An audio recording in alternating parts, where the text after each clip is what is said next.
OK. Alors, présentement, on se dirige vers une entreprise chouchou à Danny. Alors, Danny, es-tu content? Absolument. Donc, c'est ça. Ce matin, on va voir mon ami entrepreneur Robin Boucher, des guitares Boucher. Je suis propriétaire d'une de ses guitares parce que j'aime tellement son produit que j'ai décidé d'en acheter une. Fait que ce matin, on va aller le voir, puis on va passer une petite entrevue avec lui pour qu'il nous parle un peu de son entreprise. Et le lien, ben, en fait, vous savez qu'on a parti notre chaîne qui s'appelle Projet Rêve. Ben, je veux voir d'où est venu son rêve de partir une entreprise de fabrication de guitares. Donc, c'est ce qu'on va voir ce matin. Fait que j'ai hâte de voir ce qu'il va nous raconter.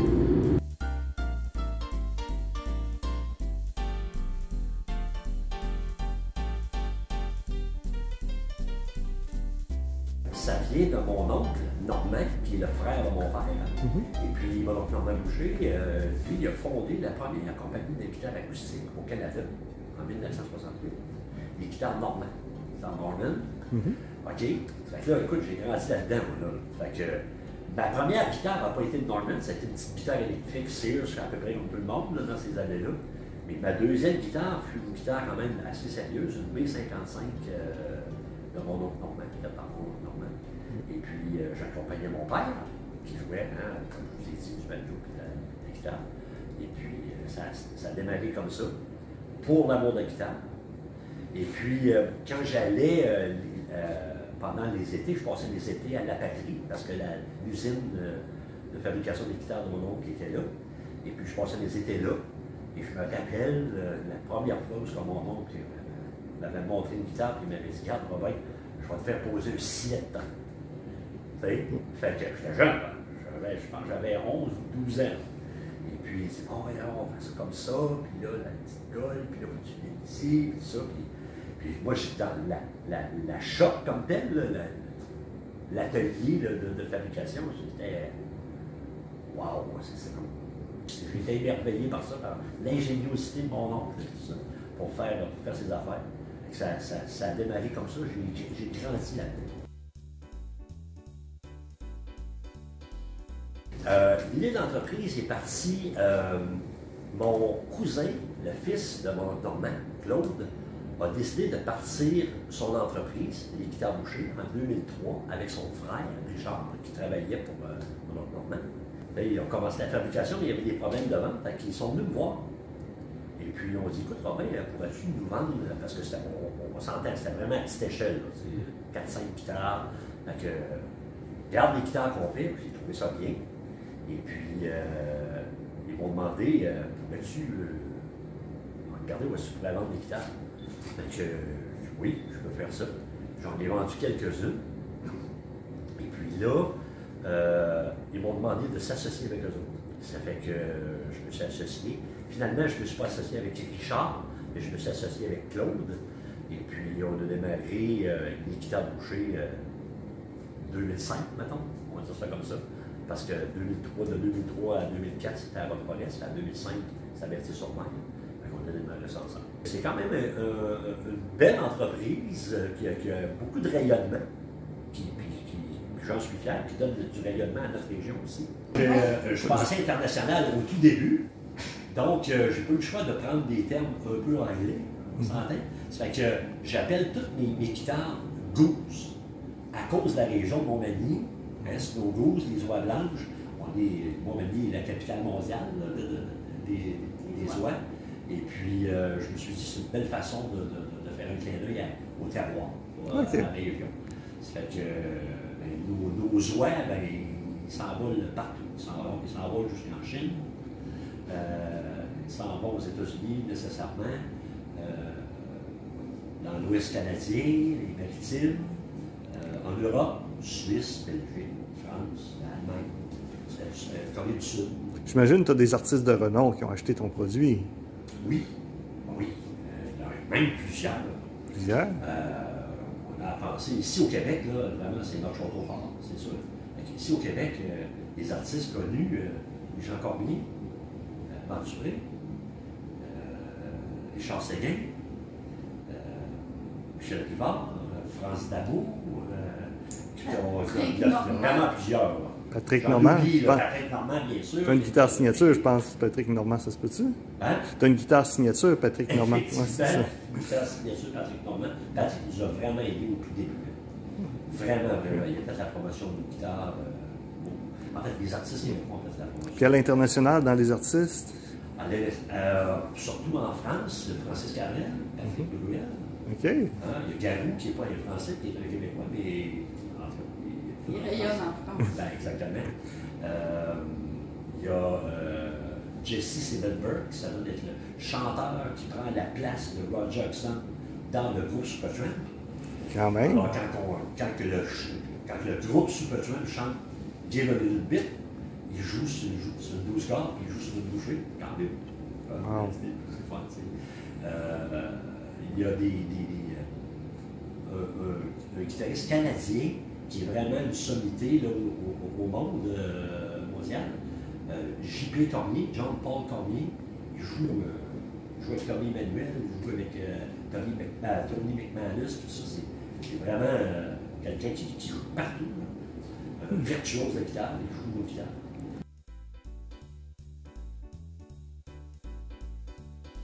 Mon prochain rêve, c'est d'être capable d'offrir une transition de l'entreprise, offrir une pérennité à l'entreprise, c'est-à-dire de bâtir une relève sur peut-être les 4-5 prochaines années pour être capable de moi continuer à travailler, mais de servir plus de mentor. De mentor, exactement.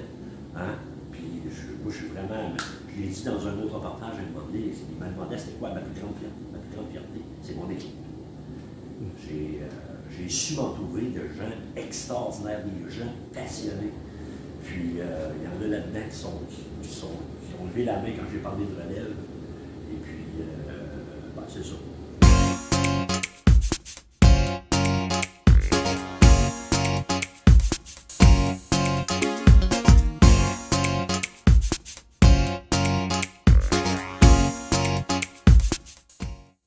Dans quelques secondes, on va sortir dehors. Puis, je commence la visite vraiment par le tout début. Il y a des milliers de fabricants de guitares sur la planète, mais il n'y en a vraiment pas beaucoup. Je dirais, on a pratiquement assez de nos 10 doigts, les doigts de nos mains, pour compter le nombre de fabricants qui fabriquent leur propre câble d'harmonie. C'est la partie la plus importante de la guitare. Donc, qui fabriquent leur propre câble d'harmonie à partir de billes qui vont transformer eux-mêmes.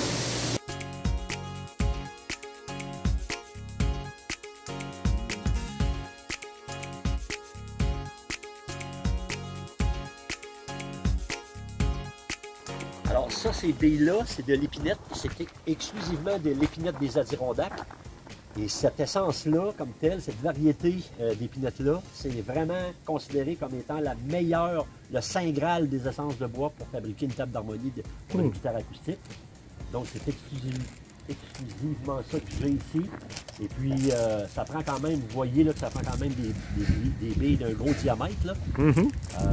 Et puis, pour vous expliquer ça, ben, pourquoi ça prend si gros? À partir du cœur, aller à l'écorce, ça prend un minimum de 9 pouces. Donc, ça prend au moins 18 pouces de diamètre. Les 18, c'est un peu serré. On préfère 20 pouces de diamètre. Ça, c'est un minimum. Et puis, pourquoi? Bien, ça, je vais vous expliquer ça à l'intérieur. C'est pour aller extirper des tables d'harmonie qu'on a besoin de cette largeur-là. Ah, super.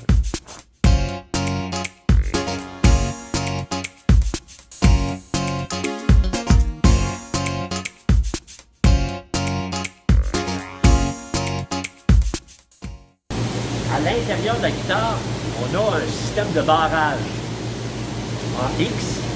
Alors, ça, c'est une pièce brute. Donc, à l'intérieur de ça, avec ça, on va extraire des petites pièces comme ça. Et c'est ce qui va servir de barrage à l'intérieur de la guitare. Donc, ça aussi, on en fait pour nous, on en fait pour d'autres.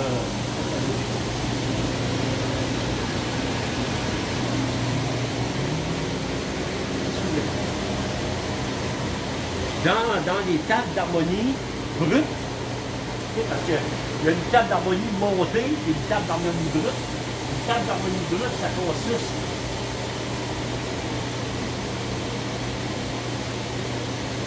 en 2 pièces de bois qui étaient vraiment à l'intérieur de l'arbre, comme ça à l'intérieur de l'arbre.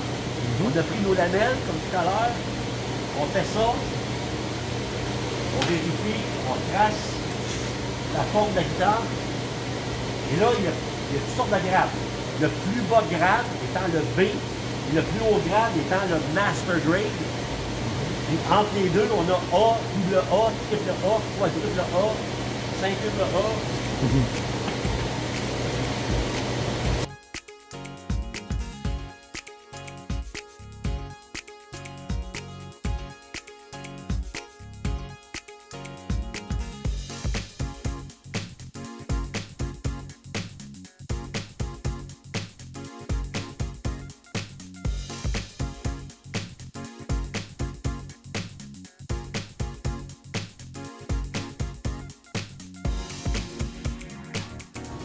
Et là, ici, je ne sais pas si tu es capable de voir, Danny, mais ici, là, entre les pinces, je vais m'enlever une ici.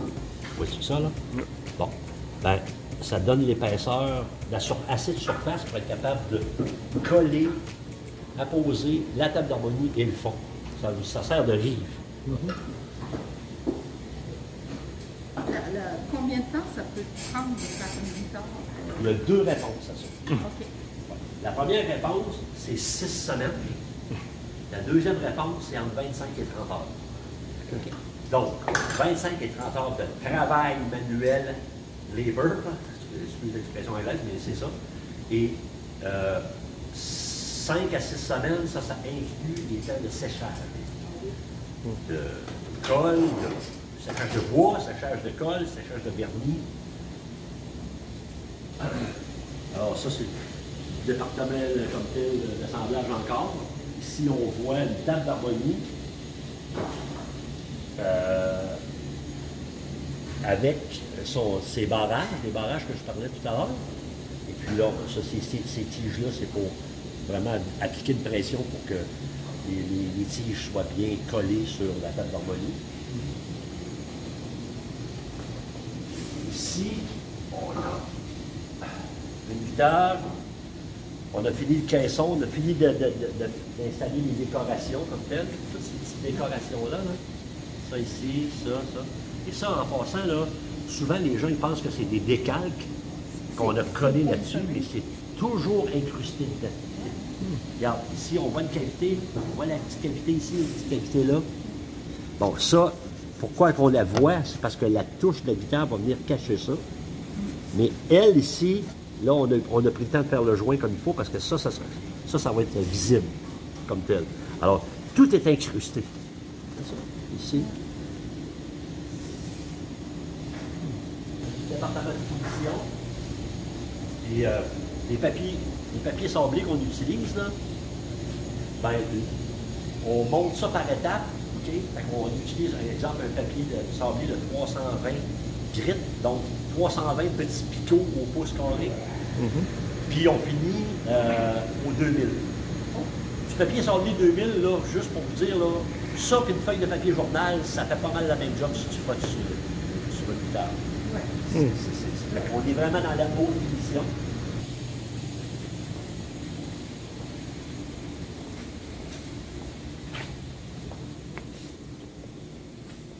Les gens doivent être impatients de vouloir leur guitare, hein? Les gens, oui, mais il faut qu'ils attendent, hein? Ils doivent être impatients, hein? Ben, en fait, on est un petit peu tributaire de notre succès. Quelqu'un qui commande une guitare, là, on est au mois de mars, il va l'avoir en janvier l'année prochaine. C'est bon. Oui. Ouais. Ça, c'est du Koa. C'est du bois qui vient d'Hawaï ou du Japon. Ouais. Puis là, tu m'as parlé de ton rêve tantôt qui était de jouer de la guitare puis d'avoir une guitare. Fait que là, il faut qu'on t'entende jouer de la guitare. Je sais que tu es un bon musicien en plus. C'est pas toi qui es dans le groupe Beatles quelque chose? Ou? Ouais, Beatles Studio, hein. Beatles Studio. Fait que là, il faut qu'on t'écoute jouer de la guitare. Ah, bon, ok, c'est bon. Les guitares qui sont là, en fait, les étuis qui sont là, il y a des guitares dedans, là-bas, et elles sont là parce que les cordes viennent d'être installées. Et ça fait pas plus que 7 à 10 jours que les cordes ont été installées. C'est pour cette raison-là que ces étuis-là sont là. Sinon, elles seraient en route vers les détaillants. OK. Pourquoi il faut garder ça 7 à 10 jours après avoir installé les cordes? C'est que les cordes d'une guitare, ça semble anodin, là, mais ça tire entre 160 et 200 livres de tension. Ça donne 200 livres de tension sur la manche, sur la table d'harmonie. Alors, comme une table d'harmonie, ça a à peine 100 millièmes de pouce d'épais, c'est même pas un 8 d'épais. C'est quand même fait en épinette, là, c'est pas du bois franc.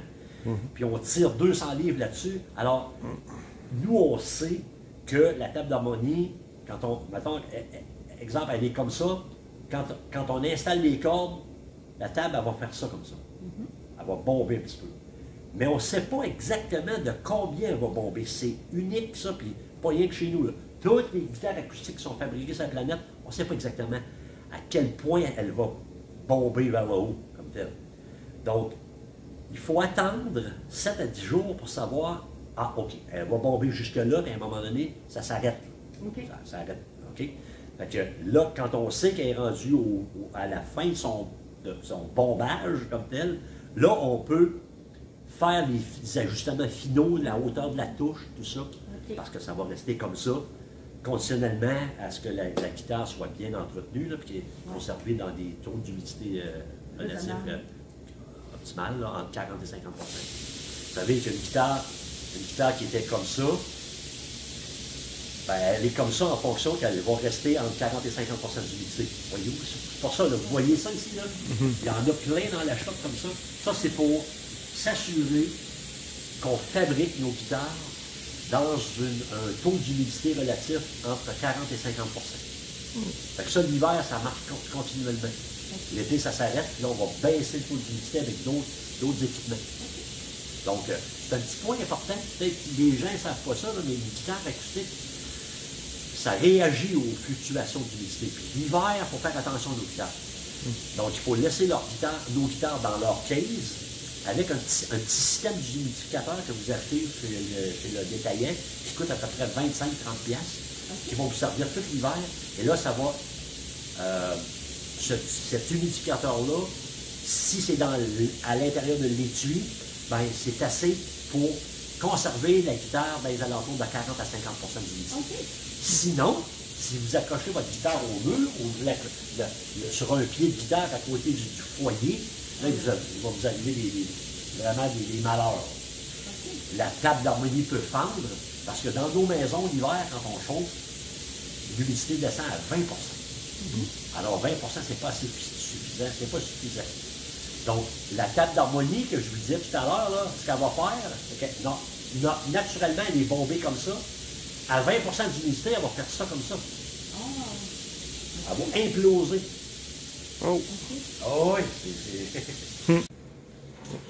Bon, alors pour jouer une petite toune comme telle, je vais prendre un modèle. Tout à l'heure, on a parlé d'un musicien professionnel canadien qui s'appelle J.P. Cormier.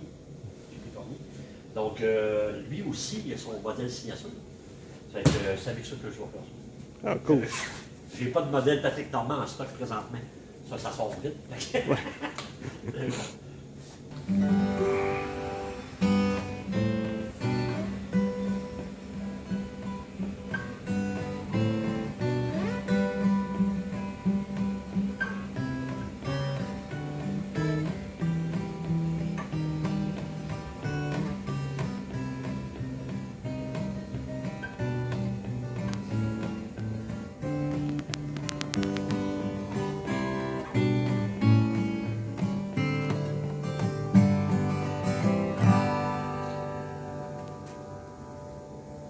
Ben, merci beaucoup, Robin. C'est super Ça fait gentil. Écoute, c'est une belle visite. Bien content. Puis bien content de participer un peu à ton rêve. Là. Ben, oui. Hey, en passant, de participer vraiment à mon rêve, hein? Tu te souviens? Oui, je me souviens aussi. Oui. Si on était capable de rester en business, c'est un petit peu aussi grâce à Danny, parce que Danny nous a établi un coût de revient. Je pense que quand tu es en entreprise, surtout dans la fabrication manufacturier, je pense que ça peut être vraiment bon de savoir combien ça te coûte pour fabriquer quelque chose, pour t'assurer que tu le vends au moins ce prix-là. Ça aussi, c'était sa passion. Oui, c'est ça, exactement. C'était sa passion. Passion différente, mais tout aussi bonne. Tout aussi bonne. Ben, écoute, c'est un réel plaisir d'être avec toi ce matin. Merci beaucoup, Robin. Ça fait plaisir, merci.